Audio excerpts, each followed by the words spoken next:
पुरंदर क्षत्रिय कुलावतंस सिंहासनाधीश्वर राजाधिराज महाराज श्रीमंत श्री श्री श्री छत्रपती शिवाजी महाराज की जय। सन्माननीय व्यासपीठ, वंदनीय गुरुजन वर्ग व येथे जमलेल्या माझ्या मित्रमैत्रिणींना सर्वांना माझा नमस्कार। मी श्रेया शरद कदम इयत्ता 9वी ची विद्यार्थिनी। शिवरायांच्या न्यायगणावर मी आज एक कथा सादर करीत आहे आणि माझ्या कथेचे नाव आहे आदर्श न्यायाधीश छत्रपती शिवराय। सन 1678 शिवराय दक्षिण दिग्गजाकडून परतत होते।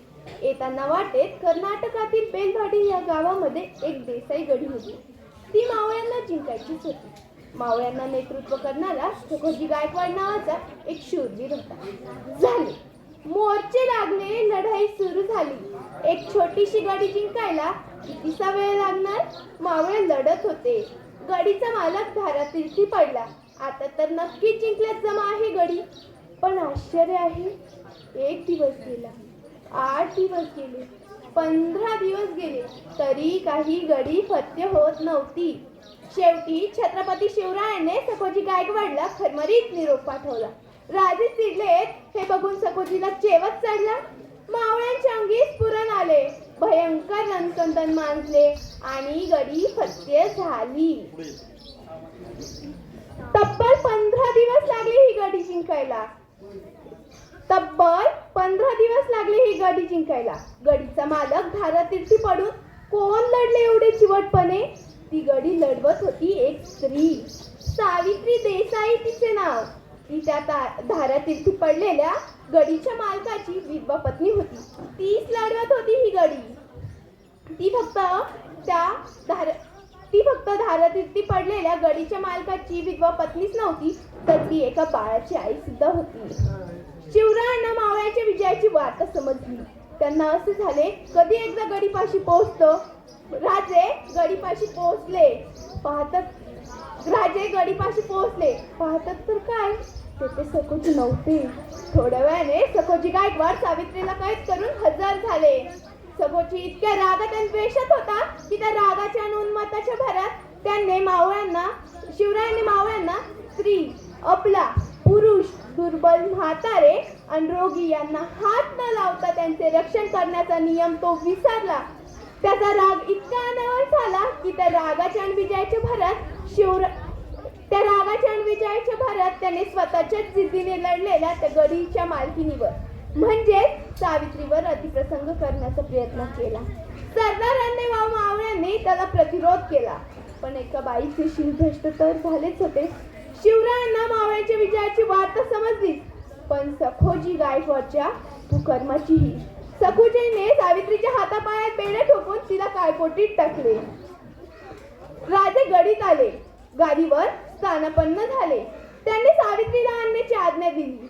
सखोजी गायकवाड त्यांच्या बाजूला छाती पुढे काढून उभा होता। सावित्रीला आणले गेले।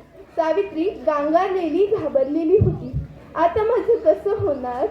हा शिवाजी मला मारून टाकणार, मग माझं बाळ अनाथ होणार। हा शिवाजी माझ्या बाळाला पण मारून टाकणार। किती कीर्ती ऐकली होती ह्या शिवाजीची, पण ते सारं खोटं निघालं।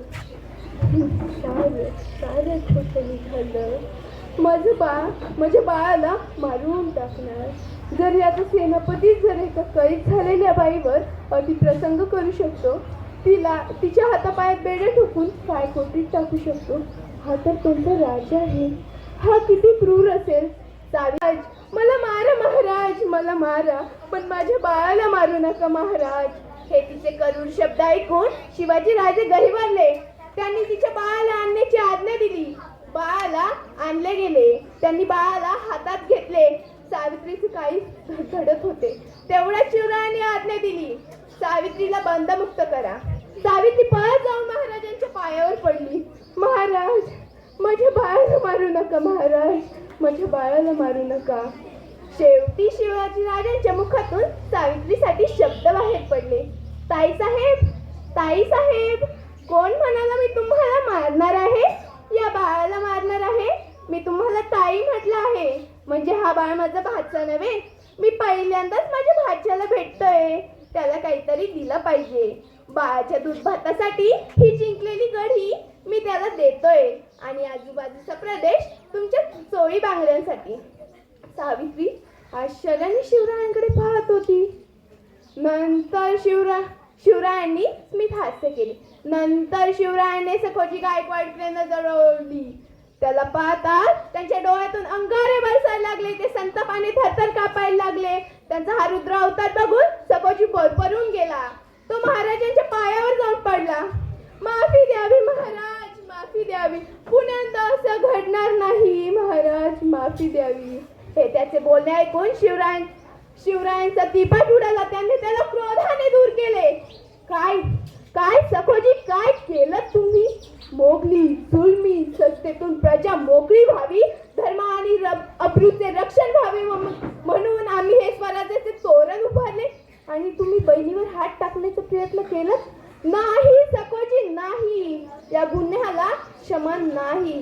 सखोजी तेवढ्या पुरतं ढासळला. शिवरायांनी आज्ञा दिली, सखोजीचे हात कापून टाका. ज्या हाताने परस्त्रीला स्पर्श केला ते हात कापून टाका आणि सखोजीचे डोळे खुडून काढा. सखोजी पुरता ढासळला. सावित्री हे सर्व काही पाहत होती. तेवढ्यातच सांडस घेतलेले पलोतेदारी आले. सखोजीला पकडण्यात आले. एका पाठोपाठ किंकाळी सखोजीचे डोळे उखडले गेले. शिवरायांनी आज्ञा दिली, सखोजीला पन्हाळ्याच्या कायकोटीत टाका आणि सावित्रीला बाइज्जत मुक्त केलं. ज्यांनी आपल्या सरदारांनी विजय प्राप्त केला म्हणून त्याचे भरभरून कौतुकही केले, त्याच राजांनी त्याचा अक्षम्य गुन्हा समजता त्याला ताबडतोब शिक्षा परावण्याचा हा प्रकार जगाच्या इतिहासात पहिल्यांदाच घडत होते. ही गोष्ट येथे संपत नाही, तर शिवाजी राजे तिथून निघून गेल्यानंतरही त्यांच्या बहिणीने म्हणजे सावित्रीने दरबारातल्या एका भिंतीवर शिवरायांचे शिल्प कोरून ठेवले आहेत. कसे आहेत बरं ते शिल्प? शिवाजी राजे गादीवर बसलेले आहेत. त्यांच्या हातात बाळ आहे. एका हातात दूधवाटी आहे. ते बाळाला भरवत आहेत. असे आहेत ते शिल्प. असे होते शिवाजी महाराज, एक न्यायी राजा आणि आदर्श न्यायाधीश. बोला छत्रपती शिवाजी महाराज की जय.